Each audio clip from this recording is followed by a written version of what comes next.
Hello everyone, welcome back to my channel sunshine study. So आज का to do list काफ़ी important रहने वाला है। सो मैं यहाँ पे कुछ इंपॉर्टेंट डिस्कशन करूंगी आपके साथ आज। आप लोग जो भी टू डू लिस्ट फॉलो कर रहे हो मेरी, तो सबसे पहले तो कमेंट सेक्शन में बताना कि कौन कौन बच्चे हैं जो सीरियसली इन टू डू लिस्ट को फॉलो कर रहे हैं। अदरवाइज मैं इसको स्टॉप कर दूंगी। बाकी और ज़्यादा हेल्पफुल वीडियोज़ ESIC के लिए आगे लेके आऊँगी, जो आपके एग्जाम में बहुत ज़्यादा हेल्प करेगी। राइट, तो देखो, अगर आपने प्रीवियस ईयर पेपर अपना देखा होगा तो उसमें काफ़ी सारी चीज़ें ऐसी मेंशन थी, ठीक है, जिसमें हमें ध्यान देना है। जैसे कि अगर मैं सिंप्लीफिकेशन की बात करूँ तो सिंप्लीफिकेशन और अर्थमेटिक का जो वेटेज था वो सेम था। अगर सिंप्लीफिकेशन में 7 से 8 क्वेश्चन आए तो अर्थमेटिक के भी 7 से 8 क्वेश्चन आए थे। तो यहाँ से क्या पता चल रहा है कि वेटेज इक्वल है, इसका मतलब हमें दोनों पे इक्वली ध्यान देना है। ठीक है, तो सिंप्लीफिकेशन के साथ साथ अर्थमेटिक के जो बेसिक सेक्शंस होते हैं, जैसे कि आपका percentage, profit loss, time and work, pipe and system, mensuration, ये ऐसे चैप्टर्स हैं कि इससे क्वेश्चन आएगा ही आएगा एग्जाम में। ठीक है, तो इन चैप्टर्स को बहुत अच्छे से करके जाओ। एवरेज हो गया, मिक्सचर एंड एलिगेशन हो गए, तो ये बेसिक चैप्टर होते हैं। एज का चैप्टर हो गया, तो ये सारे चैप्टर्स आपको इक्वल ध्यान देना है सभी पे, जितना आप सिंप्लीफिकेशन अप्रोक्सीमेशन में दे रहे हो। बैंक की बात यहाँ पे अलग हो जाती है SBI IBPS में, क्योंकि उसमें simplification, DI, number series, quadratic, इसका मेजर पोर्शन आ जाता है और अर्थमेटिक के सिर्फ 10 क्वेश्चन आते हैं। ठीक है, तो वहां पे हमें स्कोर करना ईजी हो जाता है। लेकिन यहाँ पे क्या है, इक्वल वेटेज दे रखा है, तो हमें ना चाहते हुए भी सभी चीज़ों पे ध्यान देना होगा। तो अर्थमेटिक पे भी आप इक्वली ध्यान दो, सभी चैप्टर्स के अच्छे से कॉन्सेप्ट क्लियर करो, क्योंकि इसमें से भी आपको करना होगा अगर आपको सिलेक्शन लेना है तो। राइट, और स्पीड कितनी आ रही है आप लोगों की, जैसे आप क्वेश्चन करते हो तो कितने टाइम में कंप्लीट कर लेते हो, क्वेश्चन सॉल्व कर लेते हो। ठीक है, तो ये चीज़ भी आपको नोट करनी है। अगर मैं इंग्लिश की बात करूँ, अगेन अगर आपने प्रीवियस ईयर पेपर देखा होगा तो उसमें ज़्यादा फोकस किस पे हो रखा है, वोकैब पे हो रखा है। अगर आपकी वोकैब अच्छी है तो आप फिलअप्स कर सकते हो सेंटेंस के अकॉर्डिंग, ठीक है, फिल कर सकते हो। और अगर आपकी रीडिंग अच्छी है तो आप तेज़ी से पेपर कर सकते हो। और जिस पे फोकस हुआ है वो है लास्ट ग्रामर में आपका एरर डिटेक्शन के 5 क्वेश्चंस आए थे। ठीक है, तो मेजर इंग्लिश में क्या फोकस करना है आपको, वोकैब के ऊपर फोकस करना है। अगर आप वोकैब नहीं पढ़ रहे हो तो बहुत बड़ी गलती कर रहे हो।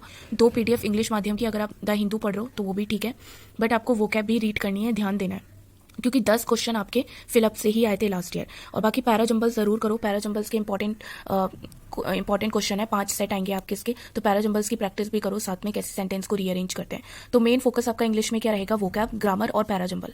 ठीक है, रीडिंग कॉम्प्रिहेंशन सभी लोग कर लेते हैं, 7 से 6 क्वेश्चन उससे बनते हैं, जिसमें कि आपको क्वेश्चन के आंसर करने होते हैं, तो ये सभी बच्चा कर लेता है। लेकिन नेगेटिव मार्किंग आपकी कहाँ होती है, वोकैब में और ग्रामर पे, तो इन दोनों चीज़ों पर आपको ज़्यादा ध्यान देना है। ठीक है, अगर मैं रीजनिंग की बात करूँ तो रीजनिंग में आपको किस पे ज़्यादा ध्यान देना है, तो ये भी देख लो।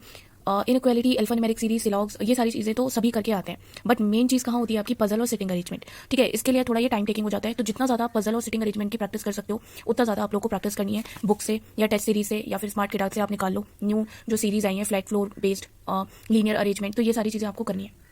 बाकी आप जो भी क्वेश्चन कर रहे हो, जैसे इनइक्वालिटी कर रहे हो, तो इनइक्वालिटी में भी काफ़ी ट्रिकी क्वेश्चंस होते हैं, जैसे आइदर और, नाइदर नॉर। सिलॉग्स में अगर आप कर रहे हो तो सिलॉग्स में भी कई बार ट्रिकी क्वेश्चंस आ जाते हैं, जैसे कि आपका आइदर और के भी केस आ जाते हैं, ओनली अ फ्यू के भी केस आ जाते हैं। तो कोशिश करो कि आप उनको करेक्ट कर रहे हो या नहीं कर रहे हो। ठीक है, अगर एग्जामिनर बहुत ज़्यादा यहाँ पे मॉडरेट पेपर भी बनाएगा तो आपके बेसिक कॉन्सेप्ट क्लियर होने चाहिए हर चैप्टर के, तो उन पर पहले काम करो। ठीक है, और डेली करंट अफेयर आपको रीड करना है अफेयर्स क्लाउड से। ठीक है, ये सबसे बेस्ट सोर्स लगता है मुझे, तो आप इसको रीड कर सकते हो। बाकी आप किसी भी वीडियो को फॉलो कर रहे हो तो आपको ये चीज़ करनी है। और आज में आपको क्या कंप्लीट करना है, जो समिट्स होती हैं, जैसे आपका ब्रिक्स की हो गई, G20 की हो गई, G7 की हो गई, और आपकी ये सारी जो समिट्स होती हैं उनका वेन्यू कहाँ था, ठीक है, कहाँ इनकी मीटिंग थी और किस कंट्री ने इनको होस्ट किया है, तो ये सारी चीज़ें आपको रीड करनी है, जो कि एग्जाम में आएंगी ही आएंगी। आपकी 2 क्वेश्चन इससे देखने को जरूर मिलेंगे, तो ये सारी चीज़ें आज आपको कंप्लीट करनी है। मैं फिर से बता देती हूँ, क्वांट में सभी सेक्शन पे इक्वली फोकस करो, क्योंकि सभी का वेटेज जो है वो इक्वल था। ठीक है, इंग्लिश में वोकैब और अपनी ग्रामर पे ज़्यादा फोकस करो, और डेली 5 सेट पैराजंबल के लगाओ। रीजनिंग में ज़्यादा फोकस कहाँ करना है, जो ट्रिकी क्वेश्चन होते हैं, आइदर और, नाइदर नॉर, चाहे वो इनइक्वालिटी हो या फिर सिलॉग्स हो, और डायरेक्शन डिस्टेंस में जो आपके शॉर्टर डिस्टेंस निकालने का कॉन्सेप्ट होता है, तो ऐसे क्वेश्चन ज़्यादा करो जो एग्जाम में पूछे जा सकते हैं। राइट, तो यही आज आपका टू डू लिस्ट रहेगा, और मुझे कमेंट सेक्शन में जरूर बताना कि आप लोग फॉलो कर रहे हो या नहीं कर रहे हो। अदरवाइज कल से आप अपना जो प्रैक्टिस है, जो सब्जेक्ट आपका ज़्यादा वीक है, उस पर आप फोकस कर सकते हो। कल से मैं टू डू लिस्ट यहाँ पे स्टॉप कर दूंगी, आप अपने हिसाब से भी पढ़ सकते हो। राइट, सो कमेंट सेक्शन में जरूर बताइएगा, और जो इस टू डू लिस्ट को फॉलो कर रहे हैं और इस वीडियो को लाइक जरूर कर दिया करो। Thanks for watching.